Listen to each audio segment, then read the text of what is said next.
Hey guys, in this discussion we're going to introduce the concept of supplement conversion ratio as the first step in evaluating the economic benefit of potential supplementation programs in your grazing systems.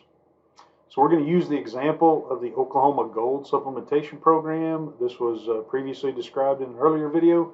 In this program, 1 pound of high protein supplement is fed to stocker cattle grazing warm season forage. So that's the summary of that's what Oklahoma Gold is, and now we're going to evaluate the profitability of that.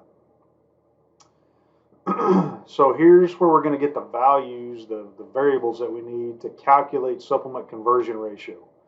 The key variable is the additional gain that you see right here, this 0.49. In this case, it is 0.49 pounds. So that is the amount of average daily gain that the supplemented cattle gain in excess of the unsupplemented cattle. In other words, it's the amount of gain attributable to the supplementation program, not counting the average daily gain that would be obtained from the forage by itself. In order to calculate supplement conversion ratio, you have to have unsupplemented cattle to compare to. This situation is usually available in research studies, but it's not often available in practice on commercial ranches. So if you're evaluating supplements for a real-life ranching decision, then supplement conversion ratio often must be assumed or estimated.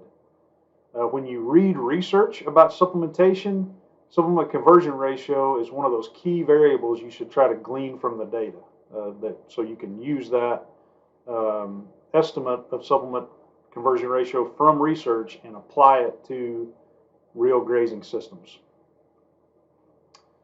So supplement conversion ratio, we'll define it here real quickly. You may have kind of got an idea. Supplement conversion ratio is a ratio.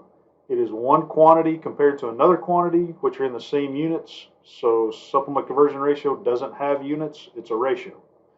And supplement conversion ratio is a ratio just like feed conversion in a feedlot environment is a ratio, right? So you'll hear very commonly in feedlot nutrition that the feed conversion ratio of a certain set of cattle was 7 to 1, for example, or it was 5 to 1, and that means that it was 7 pounds of feed required to produce 1 pound of gain, right? And very, very simple calculation. You just take the amount of intake and divide take the amount of intake, divide by the average daily gain, and you get that ratio. How many pounds of feed does it take to produce 1 pound of gain? And so supplement conversion ratio is essentially the same concept. It's just modified a little bit so that supplement conversion ratio is the amount of supplement it takes to get 1 additional pound of gain or unit of gain, right? So from the previous example, assume that we fed 1 pound of supplement and the cattle gain an additional 1/2 pound. I think it was actually 0.49, but we'll assume it was 0.5, so the math is easier, right? So supplement conversion ratio in this case is simply 1 pound of supplement divided by 0.5 pounds of additional gain. So the supplement conversion ratio is 2 to 1 here, right? You can say it another way. For this scenario, each additional pound of gain would require 2 pounds of supplement. This is a simple calculation once you understand what you're trying to do. So kind of think through what your goal is, what you're trying to get to, and then the calculation part becomes pretty obvious what you need to do. All right, so just recall that supplement conversion ratio is just like feed conversion ratio, except with supplement conversion ratio, we're only dealing with the amount of supplement, and then we're only dealing with the amount of additional gain over and above what the cattle would gain from the forage by itself. So let's try another example. This is a new scenario. We're not talking about the Oklahoma Gold program now. We're just evaluating some other kind of supplement program. Okay. The details, the nutritional details of that program aren't really important right now for calculating this exercise. So just assume that in this program you're going to feed 2.5 pounds of supplement per day, and you expect this amount of supplement to improve average daily gain by 0.4 pounds. And that's all the information that you need to calculate supplement conversion rate, okay, or ratio. In this case, the supplement conversion ratio is 2.5 pounds of supplement divided by the 0.4 pounds of additional gain. So the supplement conversion ratio is 6.25 to 1.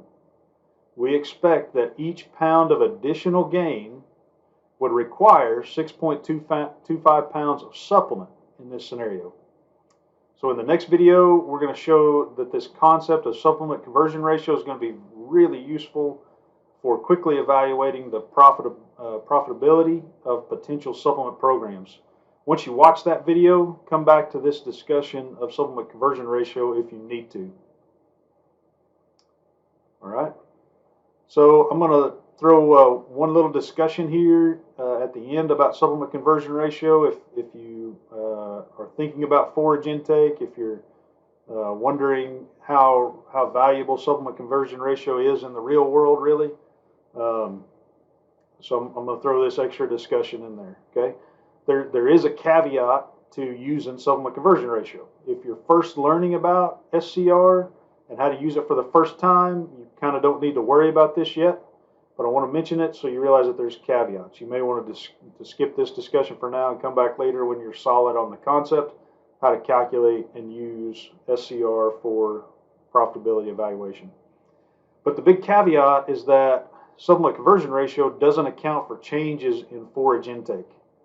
When we calculate supplement conversion ratio, we simply look at the amount of additional gain that we get compared to the amount of supplement fed, and we come up with a number. For example, 3 to 1. So our evaluation here is that 3 pounds of supplement results in 1 additional pound of gain, and this is true.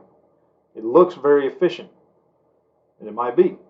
But you need to realize that not all of the nutrients required for that 1 extra pound of gain are necessarily coming just from the 3 pounds of supplement. The supplement might, and in most cases likely does, cause the cattle to change their intake of the base forage.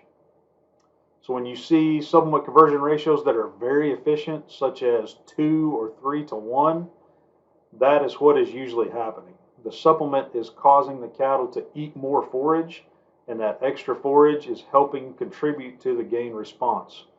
That's usually a good thing because we generally want to maximize the use of the forage, right? But just realize what is going on here. So when I say supplement conversion ratio ignores changes in forage intake, what I'm meaning is that the concept of supplement conversion ratio is really useful for evaluating the profitability of supplementation programs, but it isn't super useful for evaluating the biological mechanisms of the flow of nutrients through these cattle. If you want to do that, you need to kind of use a nutrition model that's more detailed about understanding the nutrition. All right, so that's what we had on supplement conversion ratio. Thanks. We'll see you on the next one.